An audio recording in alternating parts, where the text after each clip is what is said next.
बोलो शक्ति माता की जय।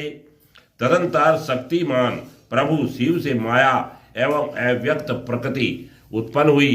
प्रथोत्पन्न शक्ति से सात्य पद, इसके पश्चात शांति पद, तदंतर विदा पद, उसके आगे प्रतिष्ठा पद, उसके आगे निर्वृति पद क्रमशः उत्पन्न हुए। इस प्रकार मैंने ईश्वर प्रेरित सृष्टि का वर्णन संक्षेप में किया है। सृष्टि की उत्पत्ति अनुलोम क्रम से होती है और प्रतिलोम क्रम से उसका संहार होता है। इन 5 पदों से उपदिष्ट सृष्टि के अतिरिक्त एक सृष्टा भी कहा जाता है। अव्यक्त कारण जो 5 कलाओं से व्याप्त है तथा जिससे यह विश्व की उत्पत्ति है और जो चेतना से अधिष्ठित है, वह अव्यक्त महत्व लेकर विशेष तत्व पर्यंत इस संसार की सृष्टि करता है। यह सर्वसम्मत है, फिर भी इसमें अव्यक्त तथा जीव का कर्तव्य नहीं है।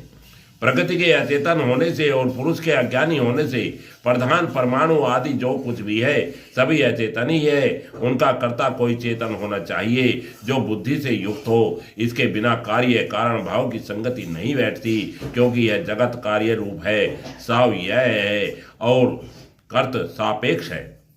अतएव जो समर्थ, स्वतंत्र, सर्वशक्तिमान, सर्वक्ष आदि अंत से परे और महान ऐश्वर्य से सम्मिलित हुए महेश्वर महादेव की संपूर्ण जगत की रचना करने वाले, पालन करने वाले तथा संहार करने वाले हैं और सबसे पृथक और अन्य रहित हैं। प्रधान का परिणाम तथा पुरुष की प्रवृत्ति, यह सब कुछ उस सत्य व्रत परमेश्वर के शासन से प्रतीत होता है।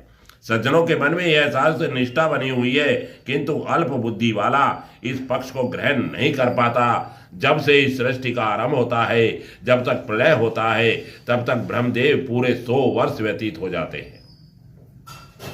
अव्यक्त जन्मा ब्रह्मा की आयु का नाम पर है।